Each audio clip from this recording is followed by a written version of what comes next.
Hello, we're back again. As I said towards the end of the last session, that it's very, very important that while we deal with emergency situations that always come about, no matter whether it's Ukraine or other aspects of life, it is important that we have a long-term strategy and plan. And I think that UkraineInvest is precisely that for Ukraine. It is my pleasure now to introduce Sirhis Vikash, the Executive Director of UkraineInvest. He's had a long, distinguished career. He is qualified as a commercial attorney, both in Ukraine and the UK. And I have been impressed by his boundless energy as he's gone about promoting Ukraine and direct investment in Ukraine. So Sirhi, it is my pleasure now to turn over the microphone to you.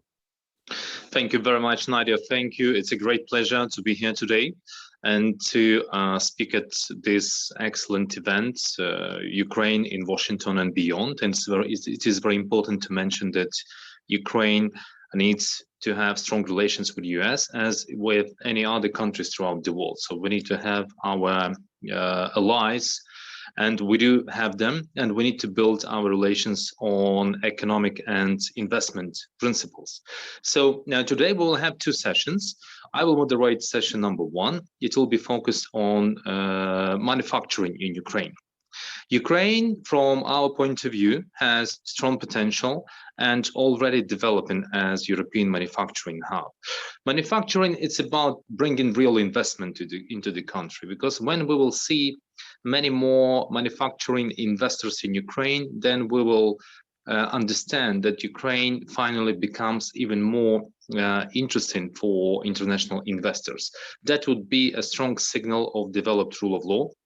That will be a strong signal of developed industry in the country, access to finance, proper functioning of enforcement agencies, and also level playing field, specifically between state and private enterprises in Ukraine. So many things will be needed to make us a strong European manufacturing hub, but when we will achieve that, it will be a very strong signal to the whole world.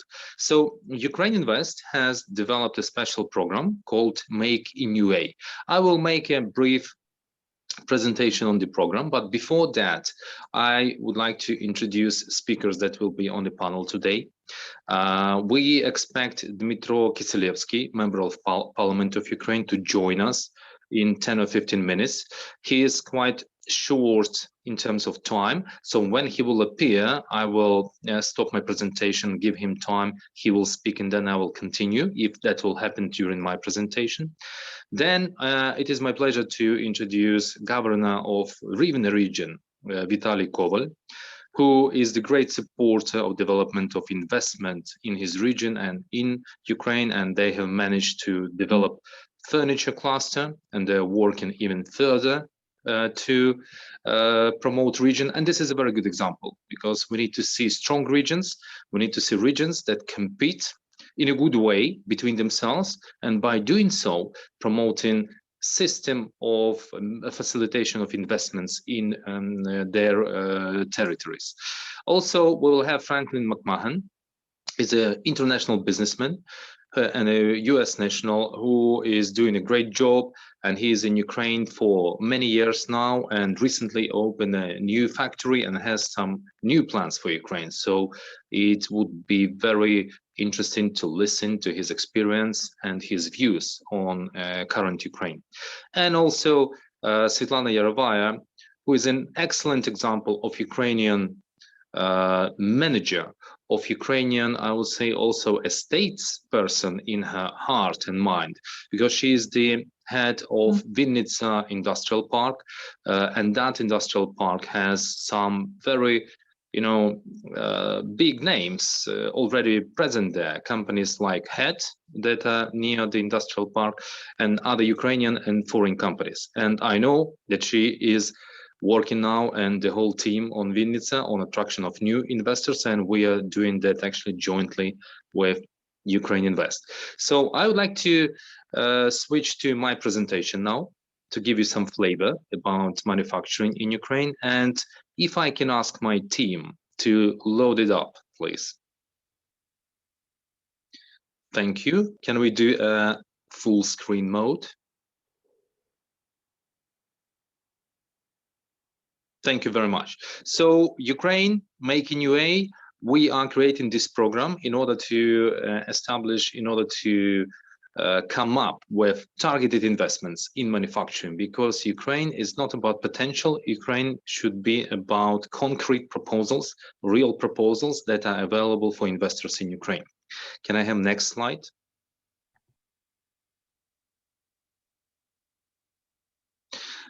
Ukraine, some macro financial figures. You can see that FDI stocks are rising. FDI inflows, even though in 2020 we have seen very sharp decrease in FDI inflows. In first half of 2021, we already can see $2.8 billion of positive inflow into Ukraine. A big amount of that money comes from reinvestment. We would like to see more capital investment, foreign investment in Ukraine, of course, but still reinvestment is a good thing because we can see that economy and industry is picking up. Our international rankings, Fitch, Standard & Poor's, and Moody's are BB stable, and you can see that Fitch changed our ranking to be positive. Manufacturing the share of manufacturing in Ukrainian GDP this year is 11.7%. This is actually the strongest number for the last 3 years. We want to see how the 2021 will end, and this is a very good sign, as I said, but we need to develop it even further. Next slide, please. This slide is about investments in manufacturing. You can see that FDI inflows in manufacturing in Ukraine were quite steady if we compare 2018 and well, actually they were changing and steady in a way that now they're developing. So in 2019, $740 million came into Ukrainian manufacturing sector. In 2020, there was sharp decrease, minus 820 million. And in first half of 2021, we already see $1.5 billion invested in the sector. It was always quite steady in terms of a part of the general FDI stock in Ukraine. So usually manufacturing in Ukraine was about 25% of the total FDI stock, and it is almost same figure now. Share in manufacturing 11.7%, as I said, and we can compare this to some countries. Poland 17%, Switzerland 18%, Germany 18%, Czech Republic 22%, China 26%, Ireland 35%, quite a big number, and United States 11%. But we need to remember that the annual GDP of United States is about $20 trillion, dollars. So 11% is a big number. Can I have a next slide? How do we see development of FDI inflows in Ukraine? At the moment, UkraineInvest has been designated to support projects according to investment nannies law, and more than 70% of those projects, they come from manufacturing. So we have 27 preliminary applications. Total amount is over $2 billion. And also we have a new law on industrial parks. This law will unlock potential of economic zones of industrial parks in Ukraine. There will be incentives like 10 years corporate tax relief and financial support, non-interest loans from the government. So we have these two mechanisms of investment incentives. And we have our strategy Make in US. So taking into account that we had about $2 billion in projects according to investment nannies law, and also we will have industrial parks law, our rough estimate is that we can double our FDIs in manufacturing in 5 years. Why 5 years? Because it takes up to 2 years to bring investor, to find investor, to sign contracts, to go through procedure under industrial park system or under investment nannies law, and then to build factory itself. So we think that annual FDI inflow in 5 years at level of $4 billion plus, it's a possible figure, and this should be our target. Next slide, please. How we approach our program, our strategy Make in Ukraine.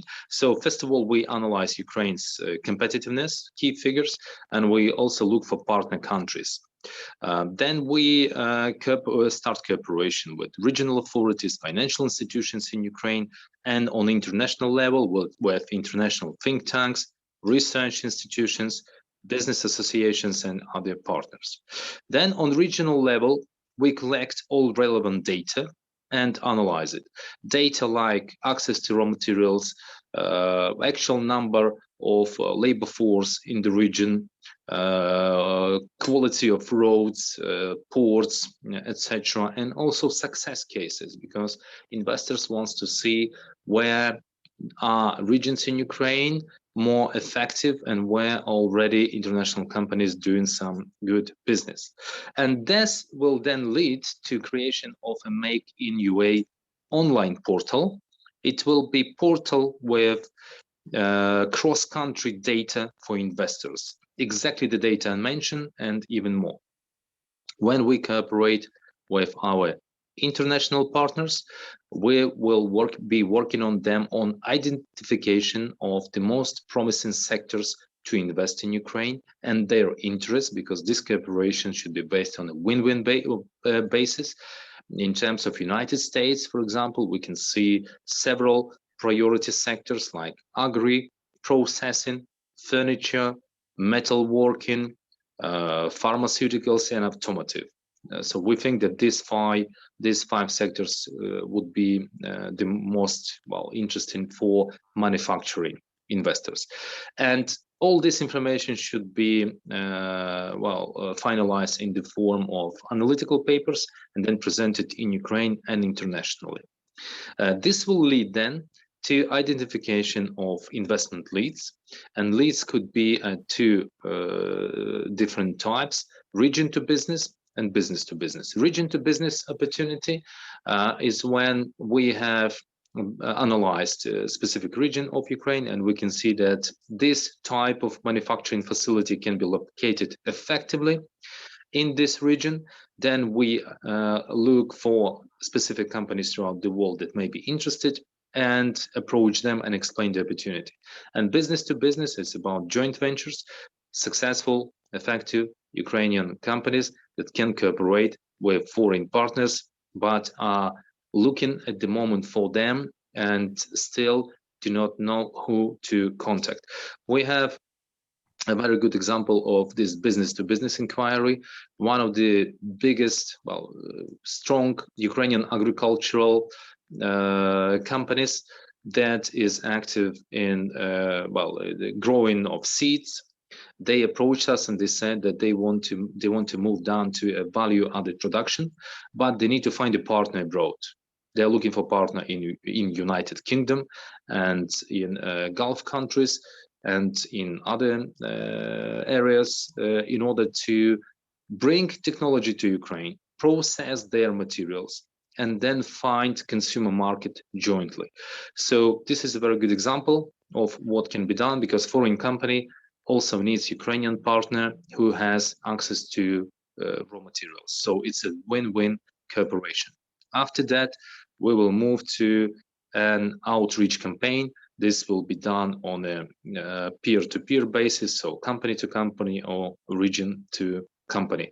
We invite all interested to participate in our program, and to create this program and identify investment leads jointly. Next slide, please. How we identify our partners, quite simple. So these countries should have significant investment in Ukrainian economy so far. All these countries are in top 10. As our priority, we see USA, Great Britain, Germany and France, Norway, Sweden, Finland and Denmark. Also, these countries should have developed manufacturing sector. Next slide. In terms of United States, why do we think that Ukraine is competitive? Because our hourly labor cost in manufacturing is generally on average 84% cheaper than in US. Electricity prices 15% cheaper, gas prices 8% cheaper. Also, you can see that all these countries that are mentioned in the left bottom corner of slide do not have FTAs with the US. So US companies that will be locating production lines in Ukraine will be able to benefit from existing FTAs of Ukraine with Great Britain, United European Union, Iceland, Norway, Georgia, Armenia, Azerbaijan, and other countries. Also, Ukraine is very interesting at the moment in terms of its potential for relocation or nearshoring. And according to Savills nearshoring index, out of 40 countries, Ukraine ranked #2 in terms of its competitiveness to relocate production facilities to our country. Next slide.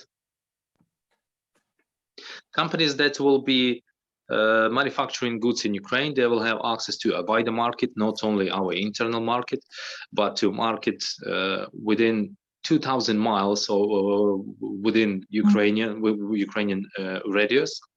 And we are talking here about more than 800 million consumers. These are consumers that come from European Union, CIS selected countries, Persian Gulf, UK, Switzerland, Norway, Turkey, and our internal market. Next slide. US exported in 2020 alone to the region, to the countries that I mentioned in my previous slide, goods in amount of $359 billion. And according to World Trade Center, US has untapped potential to export products in this region for another $190 billion. According to our preliminary analytics, we can see that US companies can produce at least up to 10% of this untapped potential in Ukraine. In agri-processing, $7.7 billion, metal products, $4 billion, wooden products, $798 million, pharmaceuticals, over $3 billion, and automotive parts, mainly $3.6 billion. Next slide, please. Ukraine already, I can see Dmitro Kiselevsky. I will switch to you in a minute. I'm just finishing my presentation. So at the moment, Ukraine already produces parts or products for these two brands that you can see on your screen. Brands like Kia, Bentley, Heinz, Unilever, Nestle, and other companies. So we have a good track record of cooperation with top brands throughout the world. Next slide. This is about entering Ukraine and action plans. So UkraineInvest is always open to support you. When you have idea, you can get in touch with us. We will advise you how to move forward through investment nannies law, through industrial parks, or through other system of incentives that are available now in Ukraine. And we will provide you with full support during implementation of your project and full aftercare support for your project. Next slide, please.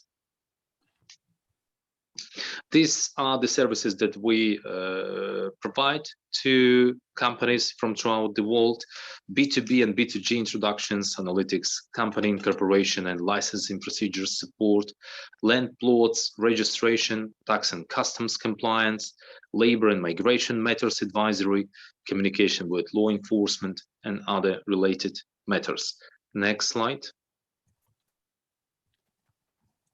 UkraineInvest and our results.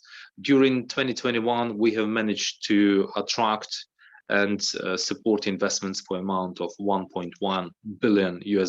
We provided 2,500 consultations to investors. We are now working on 27 projects under investment nannies law. As I said, we organized 120 webinars with 2,600 experts throughout the world, and 10 UkraineInvest talks, so major conferences. Our media coverage during these 2 years was 4 million and 250,000 people in social media. Next slide.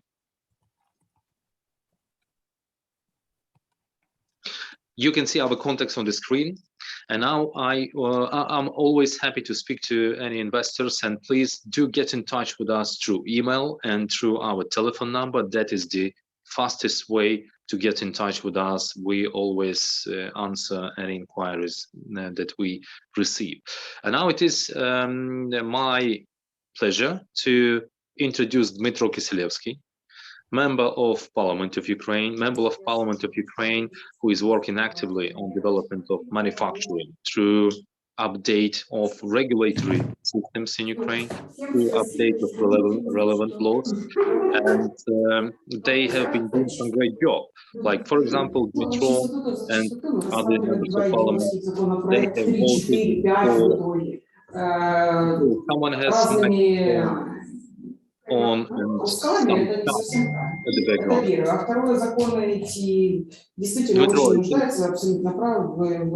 someone is talking next to you, maybe? Yes, unfortunately, I'm still at the committee. So thank you, Sergey. May I speak Ukrainian? Thank you. Okay, so may I speak in Ukrainian? Is the translation available? Yes? Yes, translation will be provided by organizers. Okay, so thank you. I will switch to Ukrainian if you don't mind. Отже, колеги, доброго дня. Мене звати Дмитро Киселевський. Я заступник голови економічного комітету Українського парламенту. Свій виступ я почну з тези, яка може здатися учасникам заходу зі Сполучених Штатів дещо несподіваною, бо зазвичай, коли українські чиновники і політики приїздять до США, то розмови в економічній площині йдуть здебільшого про боротьбу з корупцією. Це важливі речі, звичайно, боротися з корупцією потрібно, і для цього в Україні за порадами наших іноземних партнерів створено багато спеціалізованих антикорупційних інституцій, ми їх добре фінансуємо, фактично ми створили новий вид економічної діяльності, такої як боротьба з корупцією. Проте ми намагаємося не тільки слухати ті поради, які нам надають наші шановні іноземні партнери, а й уважно вивчати той реальний досвід успішних країн на шляху до економічного успіху, який вони самі втілювали в реальному житті. В першу чергу це стосується досвіду Євросоюзу і Сполучених Штатів. І ми розуміємо, що невід'ємною частиною цього шляху є державне стимулювання своєї економіки, є захист внутрішнього ринку, є стимулювання експорту, підтримка наукоємних галузей.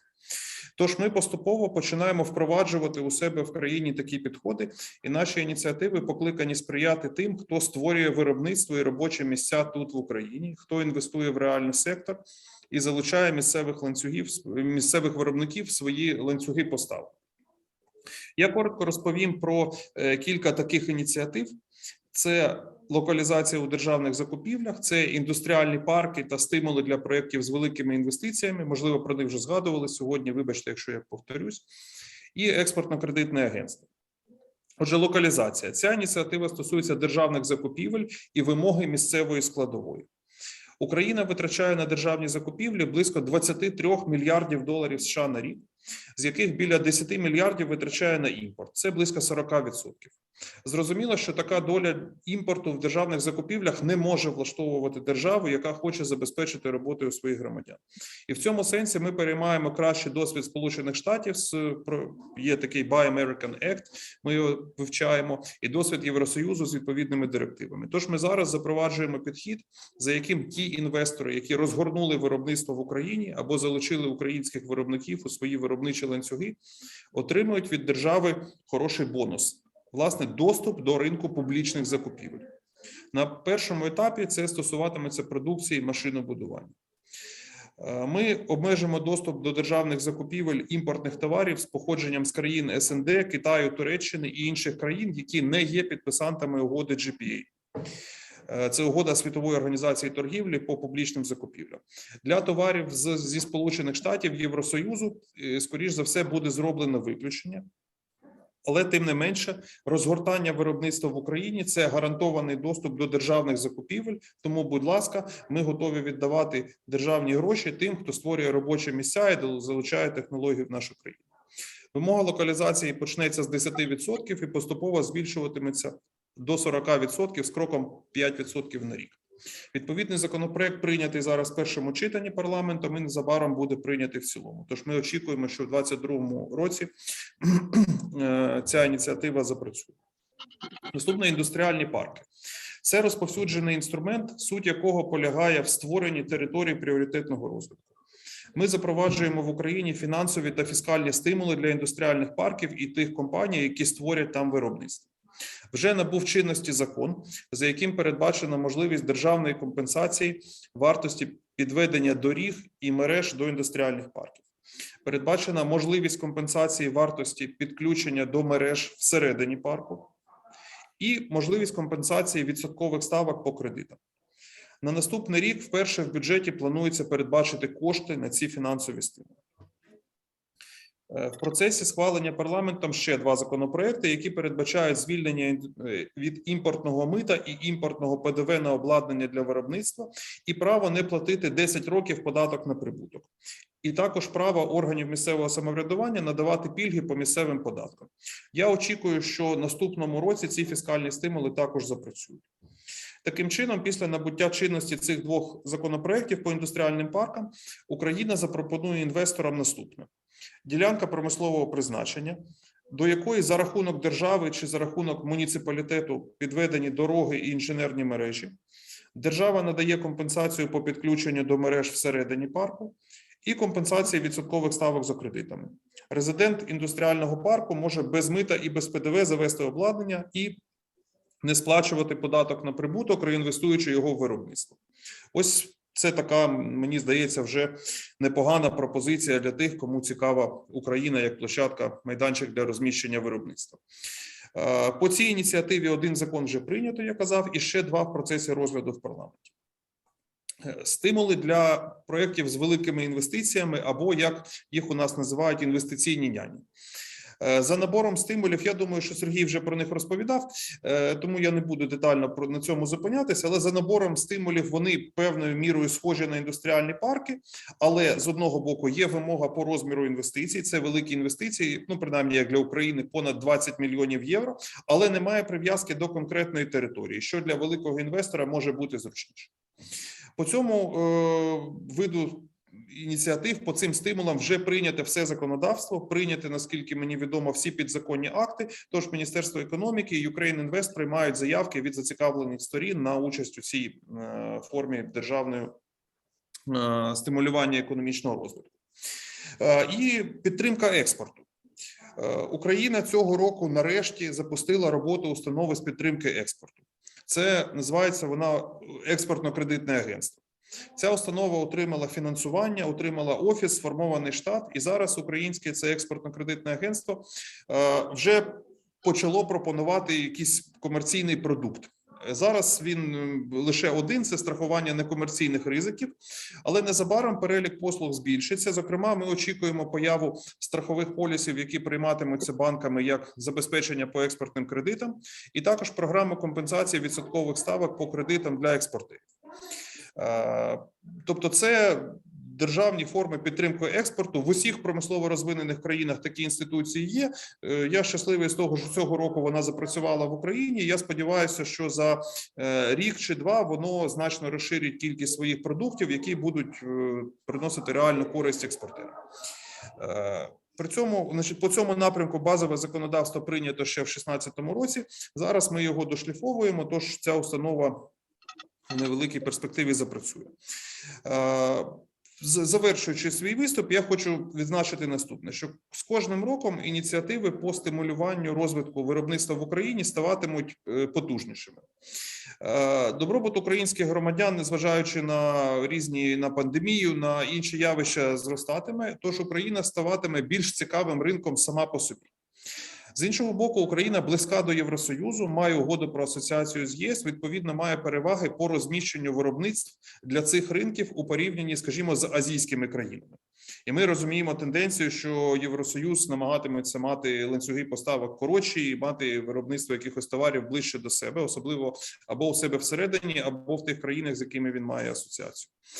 І ще, що дуже важливо, Україна веде перемовини з Євросоюзом щодо особливостей застосування екологічних вимог до товарів, що постачаються до ЄС з України. Тобто ми прагнемо, щоб Україна була всередині оцього периметру європейського зеленого курсу, тож розміщуючи виробництво в Україні, ті виробники, які орієнтуються на ринок Євросоюзу, матимуть якісь більш лояльні вимоги по екологічним якимось параметрам по постачанню до Євросоюзу. Зараз український уряд веде перемовини з Євросоюзом з цього приводу. Отже, все це означає, що ті, хто прийде в Україну з інвестиціями раніше, отримують більший зиск, ніж ті, хто прийде в Україну з інвестиціями пізніше. Тому варто цікавитись і варто приходити. Дякую за увагу. Дуже дякую вам, пане Дмитро, за вашу презентацію, за те, що ви робите, тому що дійсно таких змін в регуляторній політиці, стимулюючих виробництво, не було, в принципі, комплексно за всю історію незалежності України, або не були зроблені вони вже так, щоб їми можна було скористуватися. Тому що індустріальні парки в нас були багато років, закон, але насправді фіскальних стимулів там не було, і система не працювала так, як зараз має запрацювати. Ще раз вам дуже дякую. Дуже дякую тим всім депутатам, які опікуються цим питанням, тому що це дійсно майбутнє України, і це майбутнє нашої стабільності і демократії також. Дякую, бажаю вам гарного дня і успіхів, і спрацюємо далі. Дякую. Дякую. And now I would like to invite Vitaly Koval, governor of the region Rivne, to the floor and make a presentation about success stories they have in the region. I'm sure that Vitaly will speak about furniture cluster, and it's a very excellent example of how effective management of the region, access to materials, to raw materials, and to skilled labor force, can create this type of investment activity. So, Vitaly, please, the floor is yours.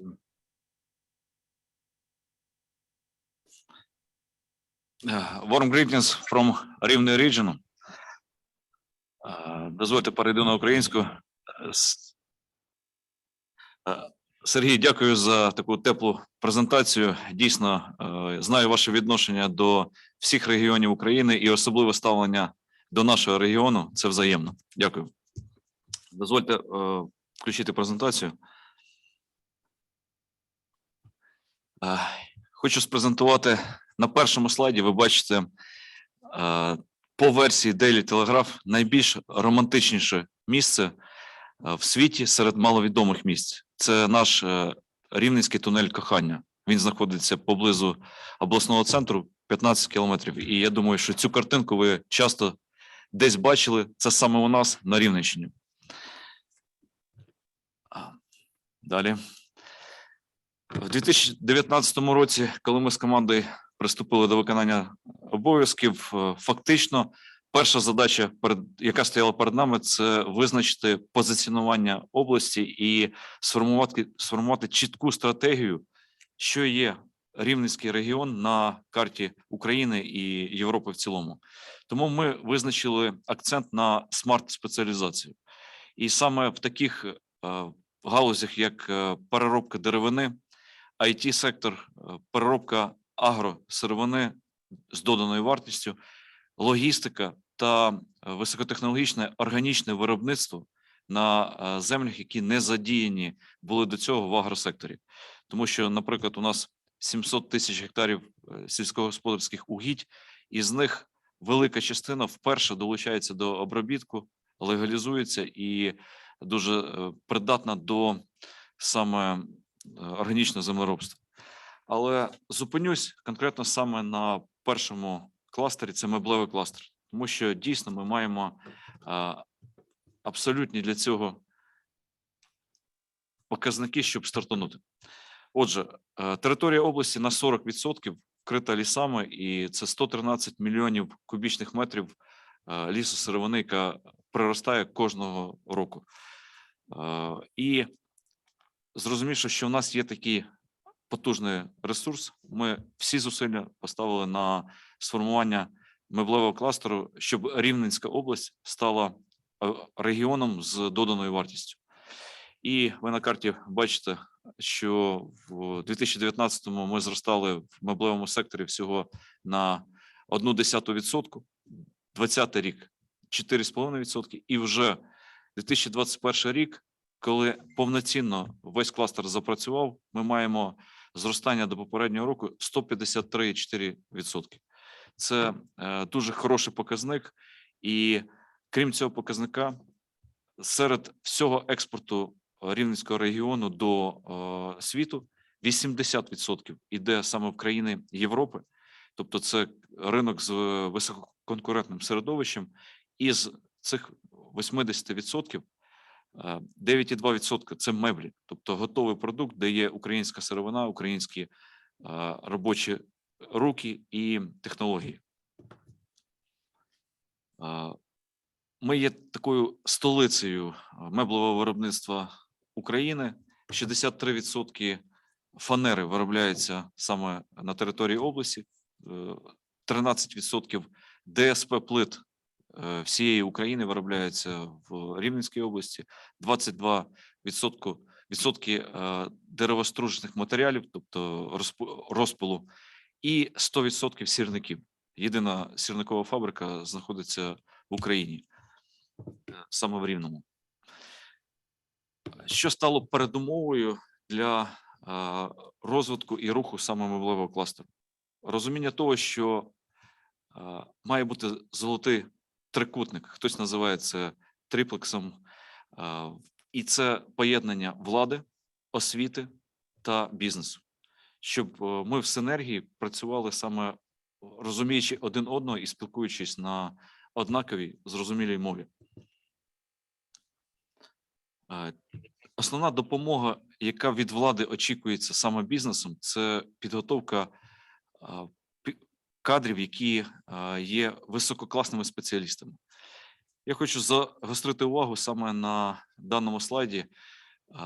В цілому в Україні 20% школярів після закінчення школи обирають професійну освіту.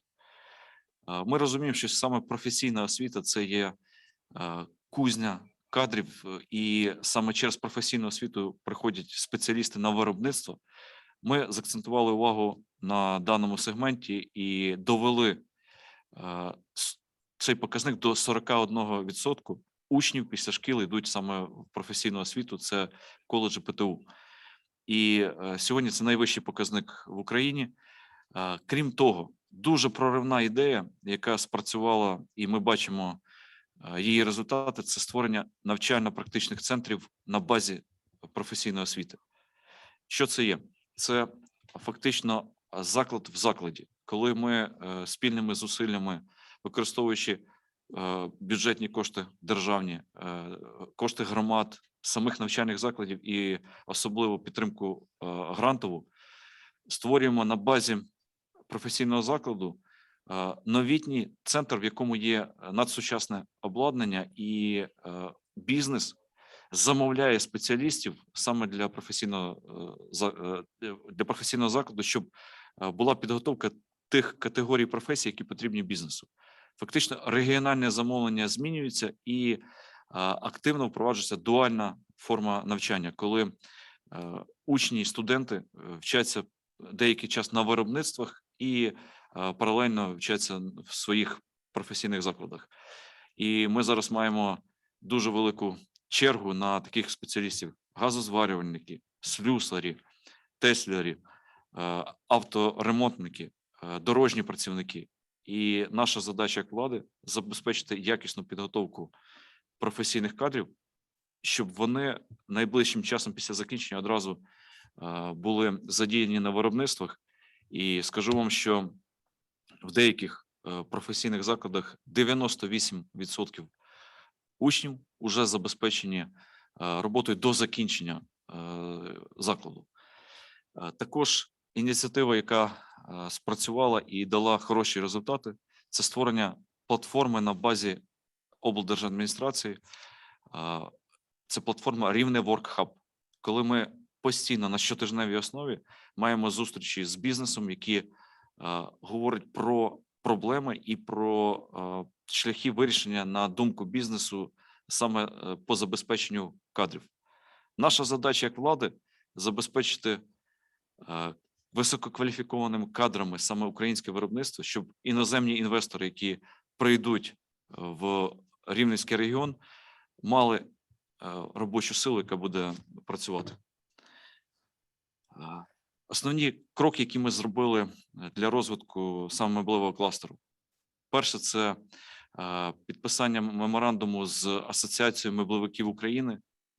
Близько 300 учасників взяли участь в стратегічній сесії, і ми накреслили дорожню карту, як рухаємося разом з Асоціацією меблевиків і створюємо цю екосистему саме в Рівненській області стосовно меблевого кластеру. Наступний крок, коли бізнес вже приходив до облдержадміністрації, ми підписували меморандуми. І це не просто були умовні кроки, це кроки, які увінчалися результатом. Наприклад, ви бачите на слайді підписання з австрійської компанії Kronospan меморандуму в 2019 році. Сьогодні, в 2020 році, вже перша тестова плита запустилась, і це величезне підприємство, яке змінює екосистему і стає основою для розвитку інших складальних виробництв, форматно-розкроєчних виробництв, які виготовляють меблі для потужних сіток Європи і відправляють на експорт. Наступна зустріч була з датською компанією Hjort Knudsen, підписаний меморандум в 2020 році. Сьогодні датська компанія вже на фінішній прямій і будує фабрику з виробництва меблів на 1000 робочих місць. Це також надзвичайний прихід інвестора в область. Сьогодні у нас буде виступати наш колега Френк Макманахан. Він також на фото підписання меморандуму і відкриття виробництва поролону. Це друге виробництво в Україні, яке вже є повторною інвестицією в область. Перша інвестиція даного підприємства Морган Фенічі було виробництво диванів і м'яких меблів, а друга інвестиція – це виробництво самого поролону як складової і продукту, які дуже потрібні для меблевого кластеру. Також сьогодні пан Киселецький говорив про індустріальні парки, і Сергій Цівкач багато часу приділяє саме цій темі. На сьогодні ми вже маємо 2 зареєстрованих парки. Один державний – це 125 гектарів, близько рівно 15 кілометрів від обласного центру. І інший – це приватний індустріальний парк згаданої компанії Kronospan, 85 гектарів. Що означає надії? Ті кроки, які зробила Верховна Рада для покращення мікроклімату саме в індустріальних парках. Ми вже маємо право з державного бюджету по програмам виділяти кошти на модернізацію і проведення саме мереж до даних земельних ділянок. Тобто за державні кошти ми вже можемо офіційно проводити підтримку дороги, газ, світло, водопостачання та інші інвестиції, які поліпшують привабливість саме індустріальних парків. Все те, що я говорив до цього призвело до конкретних результатів, які ми сьогодні маємо. 1 вересня 2019 року, коли ми з командою прийшли до управління, сукупна вартість іноземних інвестицій за 28 років в економіку регіону були всього-навсього 134 мільйони доларів. Сьогодні за 2 роки, станом на 1 квітня 2021 року, ми маємо вже 432 мільйони доларів накопичувальних інвестицій в економіку. Тобто за 2 роки область отримала в 3 рази більше інвестицій, ніж до того за 28 років. Це, я думаю, саме відповідь на питання, що Україна розвивається і Україна знаходить своє місце на міжнародній арені саме по виробництву. Тому що маржа закінчується в інших країнах і багато виробництв шукають можливість перейти на територію, де є менші затрати, де є кращий мікроклімат. Кращий мікроклімат в нашому розумінні – це підготовка кадрів, створення такого середовища, яке підтримує, допомагає і розвиває. І на нашу думку, сьогодні нам це вдається. І наостанок скажу, що основний наш меседж – це Рівненщина, територія рівних можливостей.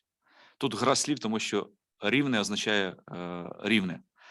І саме створення цих рівних можливостей і філософія підходу до всіх процесів в регіоні дозволяє нам залучати інвестиції, їх впроваджувати в виробництво і створювати додану вартість.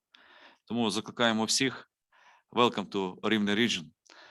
Приїжджайте до нас, завжди раді, і хочу подякувати організаторам, щоб ми надалі так плідно спрацювали. Дякую, Сергій. Thank you, Vitaly.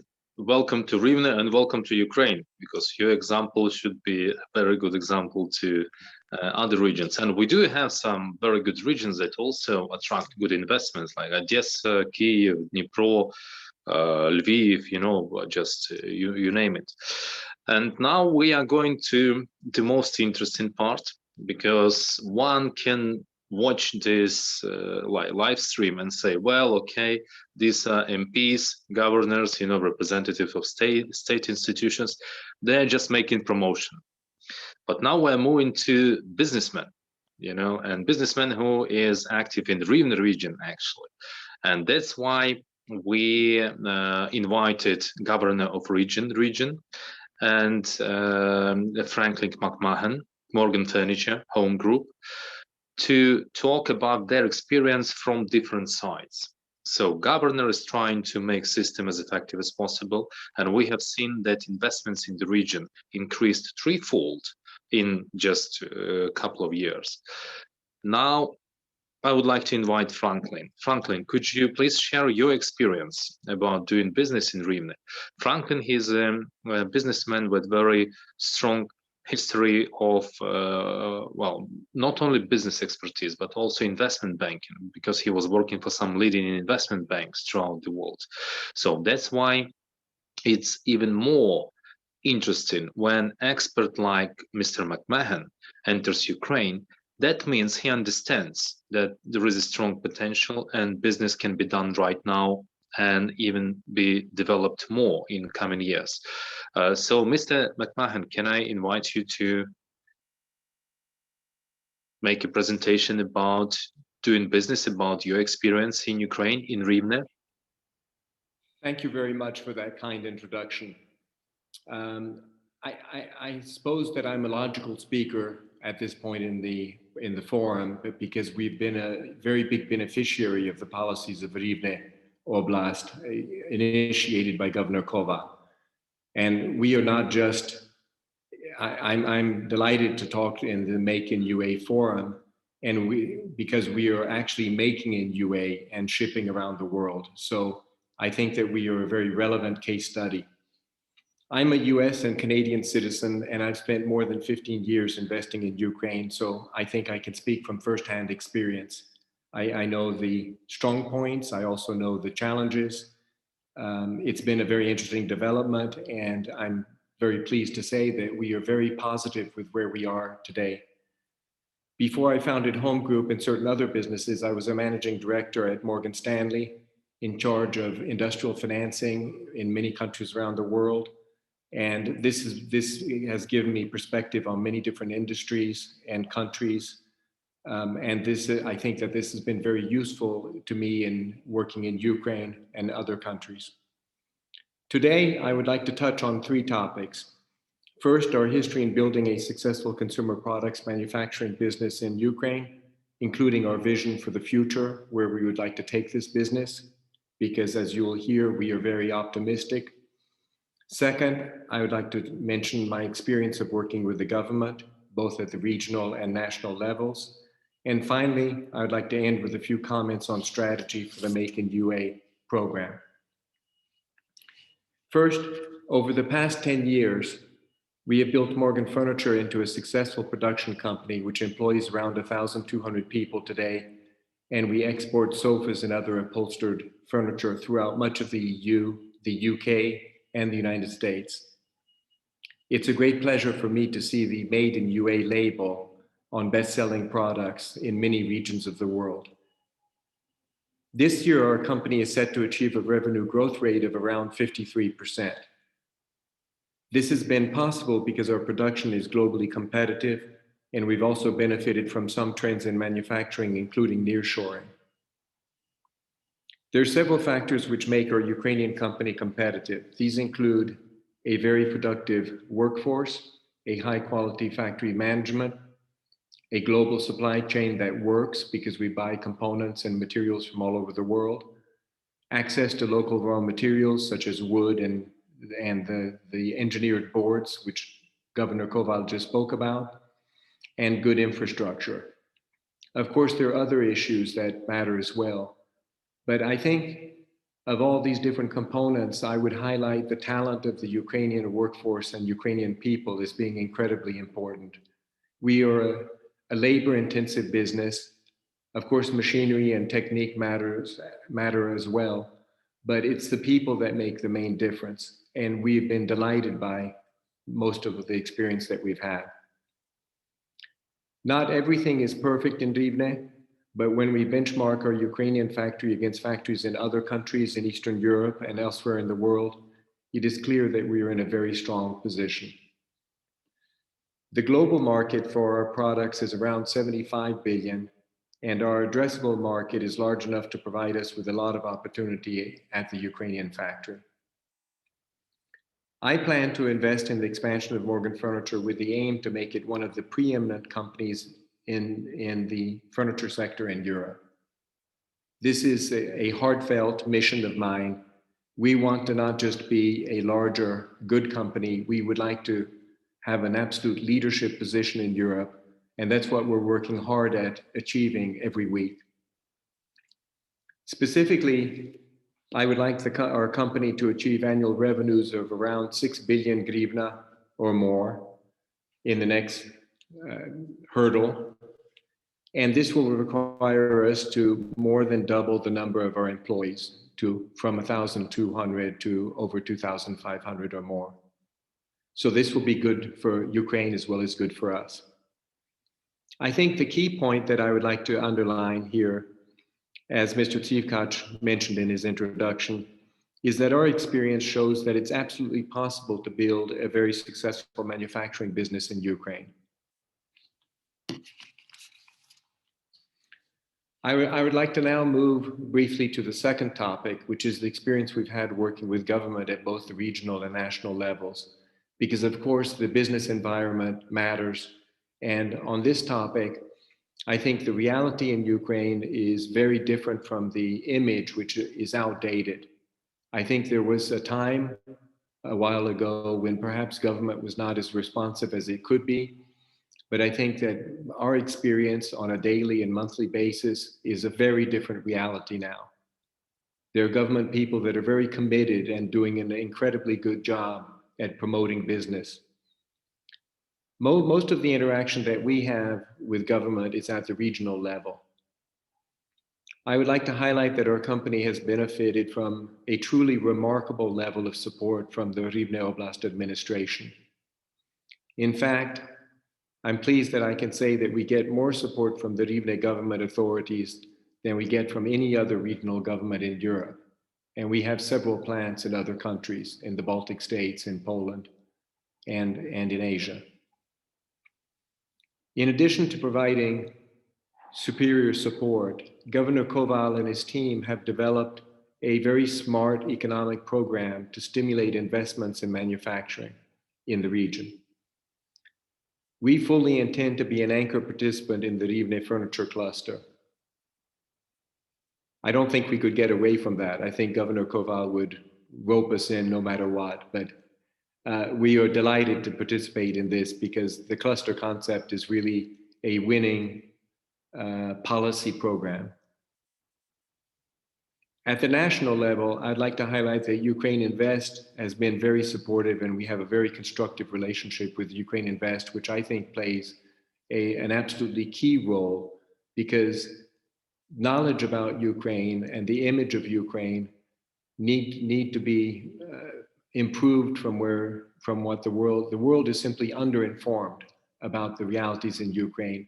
And I think that it's very important, and this forum is playing a key role in disseminating new information that other countries, other investors need to hear. You know, among many programs that are taking place, as Dimitro mentioned a few minutes ago, the new law on industrial parks is, in my view, very positive and should help to stimulate FDI. Before I leave this topic of government, I'd just like to mention one thing about implementation issues. As Governor Koval showed a picture of a new factory that we recently completed, we went from completing the factory to full permission exploitation permits in the span of 2.5 days. So people that think that it's difficult to get a project approved or permitted are not entirely correct. The reality that we are living today is that things are getting done at a record speed. I don't think that we could permit a factory in Poland at the speed that we just did in Rivne.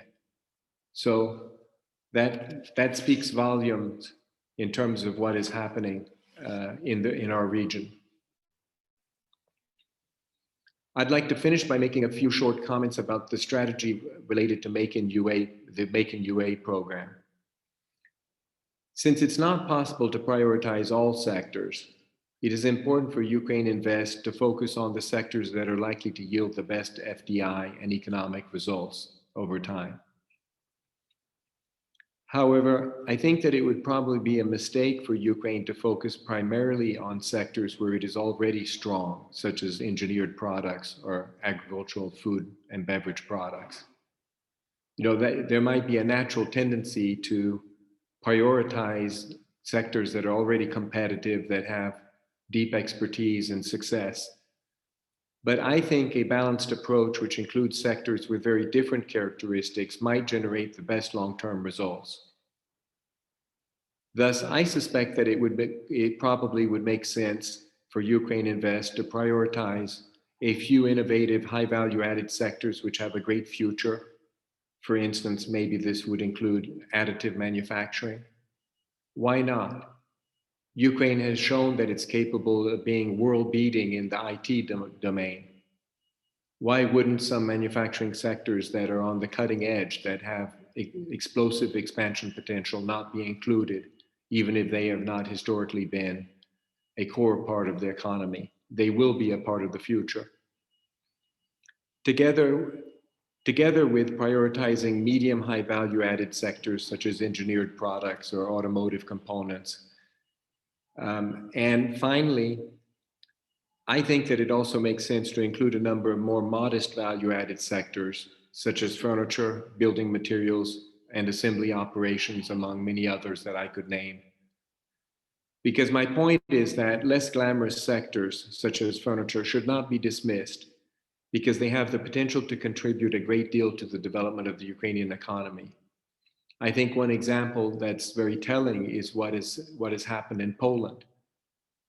A lot of the furniture industry from Italy, Germany, France, and other parts of Europe migrated to Poland, and they've had great success from an employment, export, and production and tax perspective because of the furniture industry.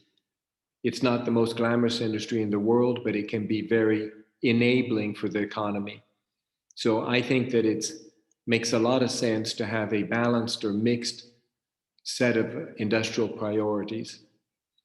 And I think that this is one thing that I would urge UkraineInvest to study, which is what is the optimal mix of sectoral priorities in going forwards. Thank you very much.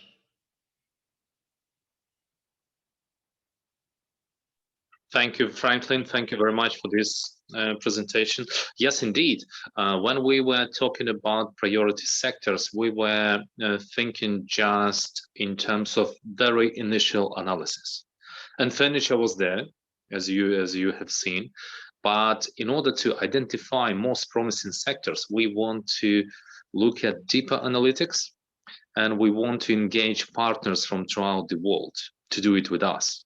Because this is not about Ukraine. This is about bilateral relations. This is about win-win. So we have to cooperate with our US partners, Canadian partners, UK partners, German partners, French, Scandinavian, etc. Because we need to think what would be the most promising sectors for bilateral cooperation that will bring benefits to both countries. Thank you very much for all updates that you have provided. 2.5 days for registration. Excellent result. Again, another star to the governor of Rivne region. And we continue cooperating with you. So thank you very much, Franklin, and have a good day. Yes, thank you. Maybe if the audience have any questions, please type them in and speakers will be able to answer them. I was answering some of them, but maybe some other speakers can be asked questions as well. So now I would like to move to our next speaker, Svetlana Yarovaya. You know, some people believe in reincarnation, and sometimes when I speak to Svetlana, I start to believe in reincarnation as well, because I believe that in previous life, she was definitely head of probably the biggest manufacturing enterprise or industrial parks just in some, very developed country, because only person with that passion in her, as I said, heart, can do what she and her team is doing in Vinnytsia region. So Svetlana, please, the floor is yours. Can you please tell us about your industrial parks?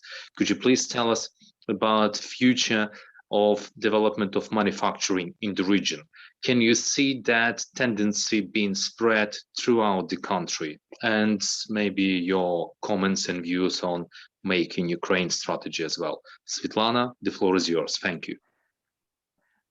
Thank you, Sergey. My pleasure. Greetings from Vinnytsia. First of all, I would like to thank you for the invitation. It's my pleasure to be a part of such a prominent event. And thank you, Sergey, one more time for such a great and detailed promotive preview. I even don't need to present myself, but still, today I would like to talk on the issue of industrial parks actually in Vinnytsia. So as Sergey already said, that an important task of the state policy in Ukraine is formation of the infrastructure for innovation and investment model of the economy at all levels, national, regional, and local. And development of the industrial parks creates an opportunity to fully unleash the investment potential of the regions. I would like to show you how Vinnytsia industrial parks look like and which participants we already have. So I will load it up my small presentation. Just need a moment. Okay.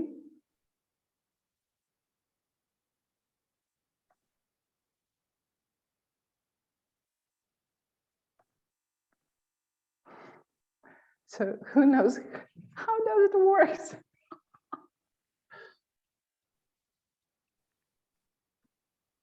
You just have to click on show of slides, показати слайди.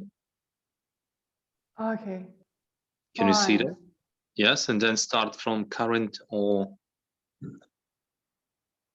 Oh, yes, from current slide. Just click on that. On top, yeah, in the menu. No, it С doesn't текущего work. слайда. Okay.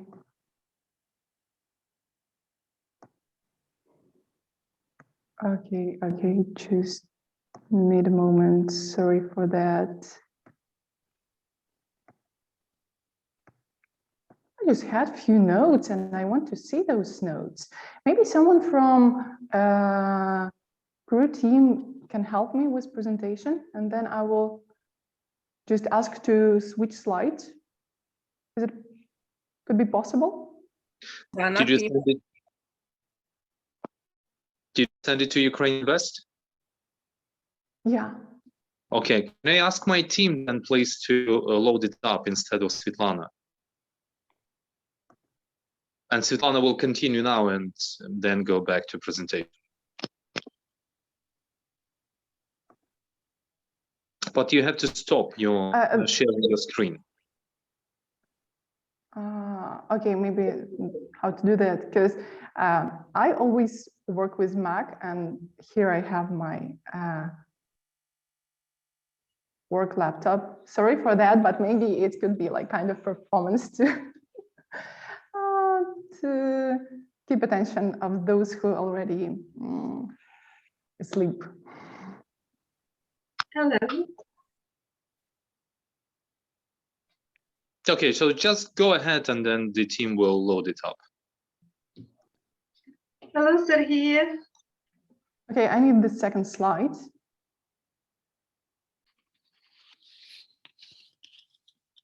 Okay, I will just say what I have on those slides, yeah?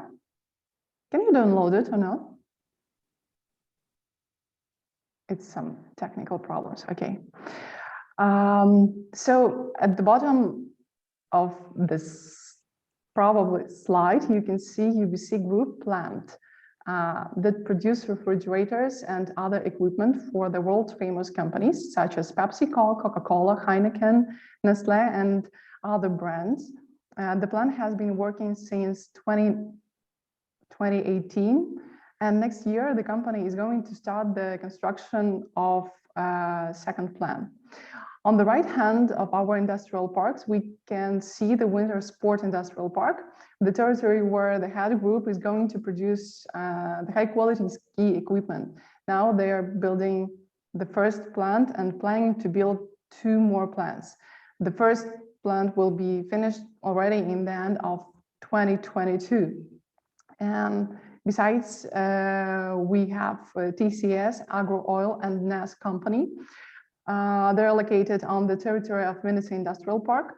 As for the first 2 companies, this is the question of time when they are going to start the construction of their factories.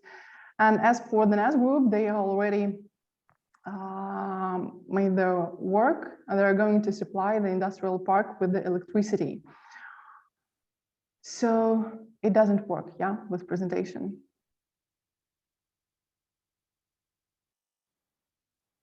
It should. The team says that they are loaded it up. So is it, oh, really? is it online now? Yes. No, I can see that. I just can see your face and Yes, faces no, of... it should be online. Can you please load it up now?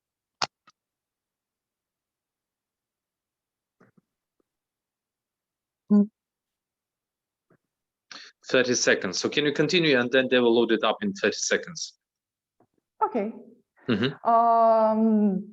Just general information. I would like to say that our industrial park equipped with the necessary engineering infrastructure, power supply, water supply, drainage, gas supply.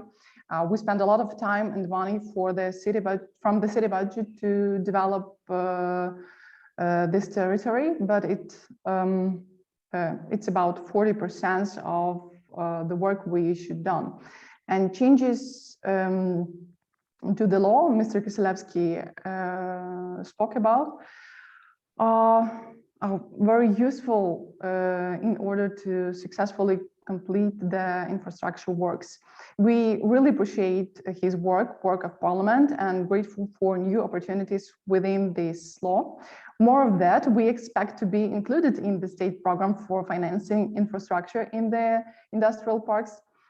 This will allow to complete the development successfully. Okay, so do we have slides now? This is because of your great presentation about my team, Serhiy. I said that I even don't need a presentation, and I don't have it. Yes, that's the power of words. Yes. So, okay, so Right. do we have presentation or not, guys? Could you please tell us? Okay, I will do without presentation. Why those Svetlana, companies? Yeah, Svetlana, right. if you first do the full mode, and then share, it could work with your presentation.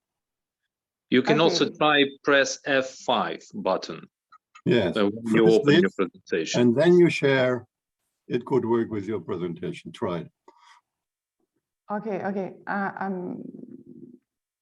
I'm just so sorry for these interruptions.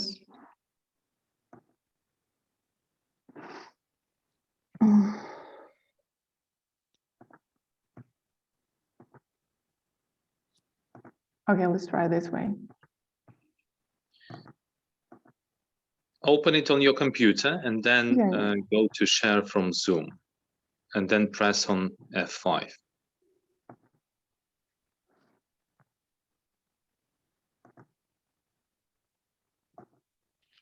Okay, can you see that? Can you press F5?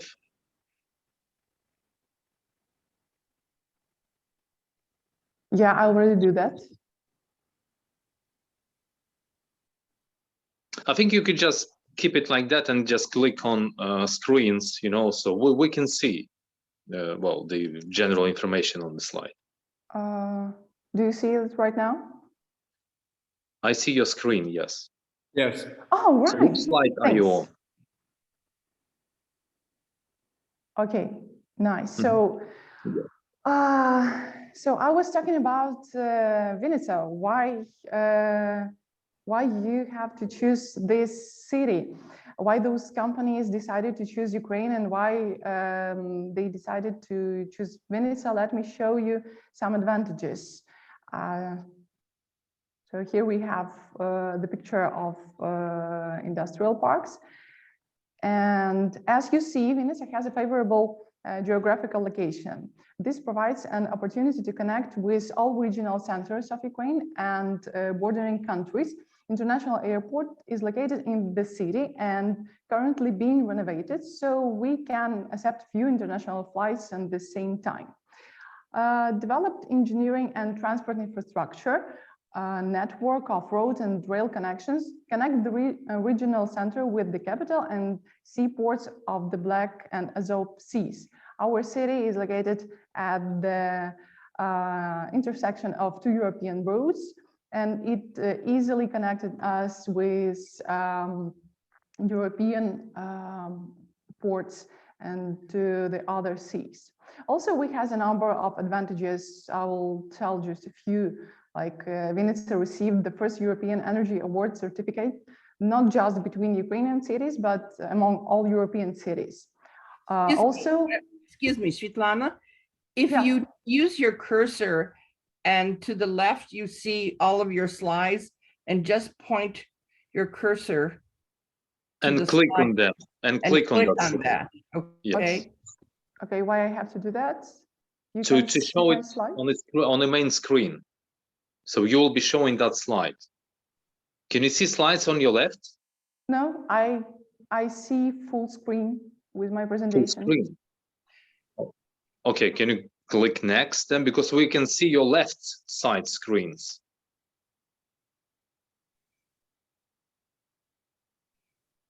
Which slide are you on now? I'm on slide with Vinnytsia city, where we have roads. No. Because we can see your main slide. You are sharing your PowerPoint presentation, not the full screen mode. You have to share the full screen mode. Yeah, I'm trying to do that. Great. Maybe I can just continue without presentation because it's such a shame right now. Talk to us about your experience, Svetlana. Let's not go into presentations. So why investors choose Vinnytsia? Tell us when had entered Vinnytsia, when the other companies that are in your industrial parks. What are the key benefits? How did you attract them? You know, share your experience and what they do now. Oh, it was a huge teamwork. With UkraineInvest, with national level, with office of president, with regional administration, with city council, and because of people, because of managers, because of people who will work on the plants, I would say that we have a huge human capital, and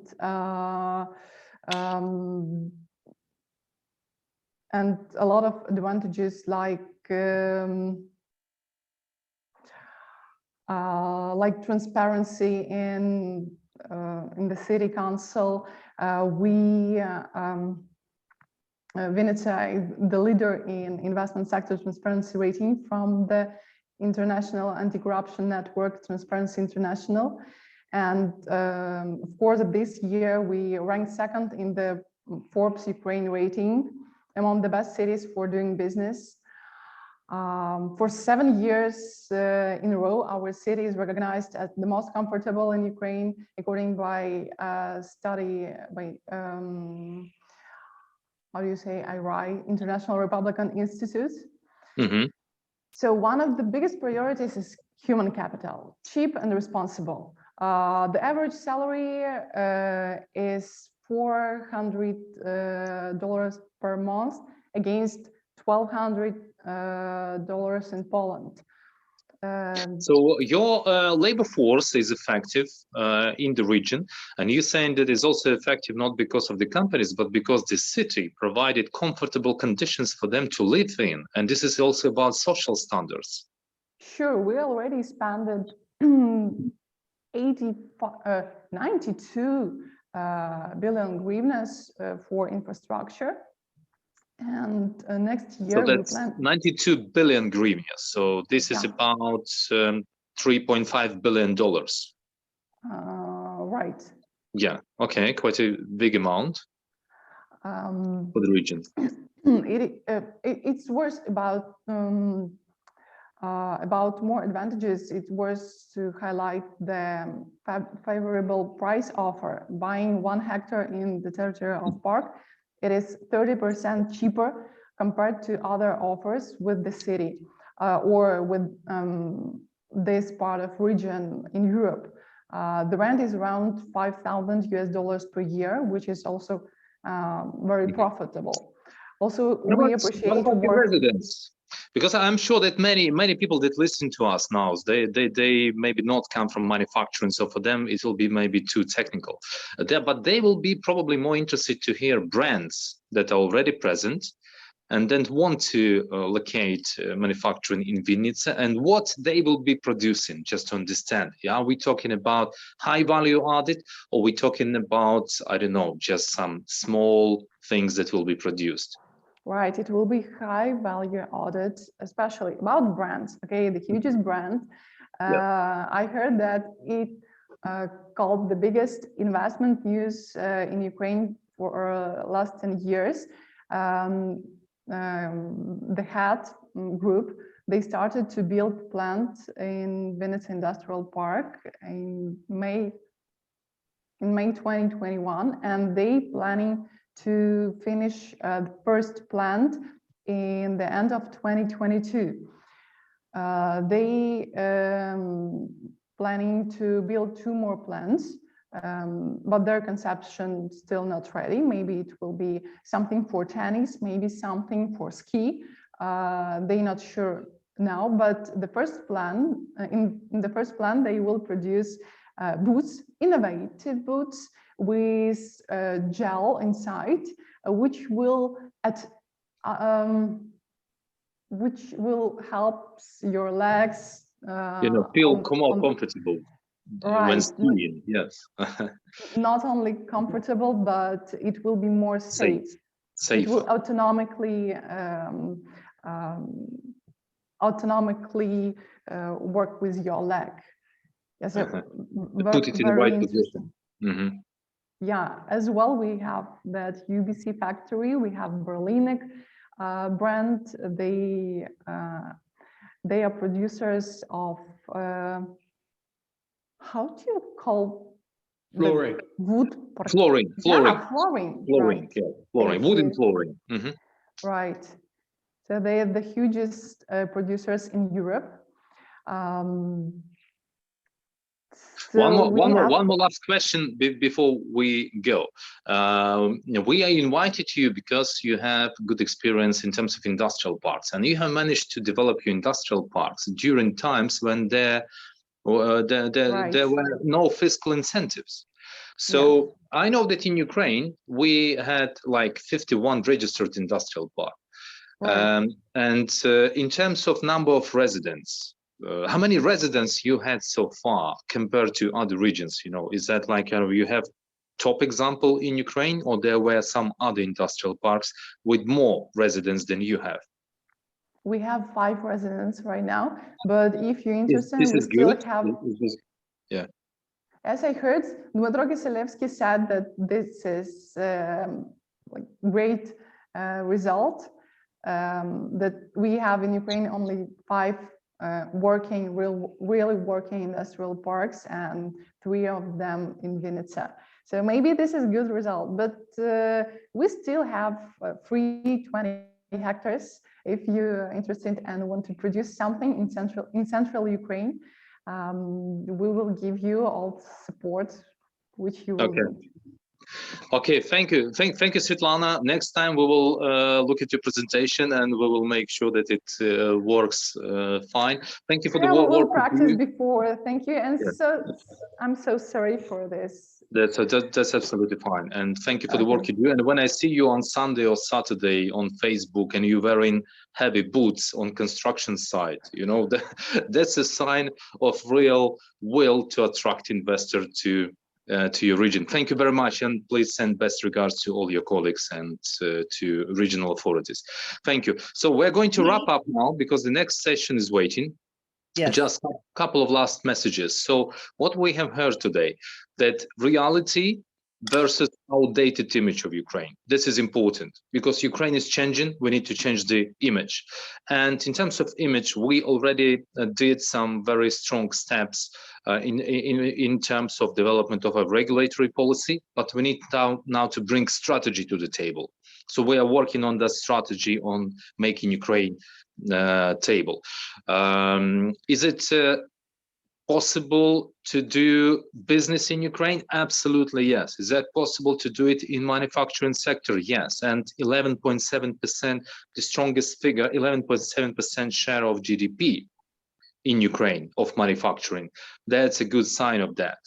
And also IT and fintech sector were quite famous for Ukraine, and I'm sure that manufacturing would be the next one. And very last comment, I would like to congratulate everyone on the 1st of December today, because 1st of December as well, it was the day when Ukrainians voted on national referendum for our independence. So let's work on it and let's ensure that our economic independence will become even stronger. Thank you for invitation and thank you for all the work you do for development of Ukraine. Thank you. Thank you. Yes, Sidhi, and thank you to you for putting together such an excellent panel. If I might just, again, I'll just underscore what you said. You know, we at the foundation began working in Ukraine actually even before independence. So we've seen Ukraine's development up close, let's say, and personal. And I think the fact you're absolutely correct. We need to change the perception, the stereotypes to what is really going on. This is so exciting for us at the foundation because we believe working at the grassroots level, and we did so for many, many years. And as we know, the economy of any country is not grown in the capital city. It's what happens out throughout the land. And certainly in the United States, you know, the governors drive the economy of their state. So it's been wonderful to hear from Governor Koval and also from Franklin about the great success that is taking place in the region. And Svetlana, whether or not you had the slides, that, yes, I'm sure you're disappointed, but your message has come through. And we've heard a lot about Vinnytsia, all the reasons. So we will have to look and strategize with Serhiy how we can help to change and produce, an accurate picture. We never hide from the problems of what's going on in Ukraine, but we certainly work very, very hard to show the progress that has been made. And kudos to all of you. So thank you for a fantastic presentation. And now I think we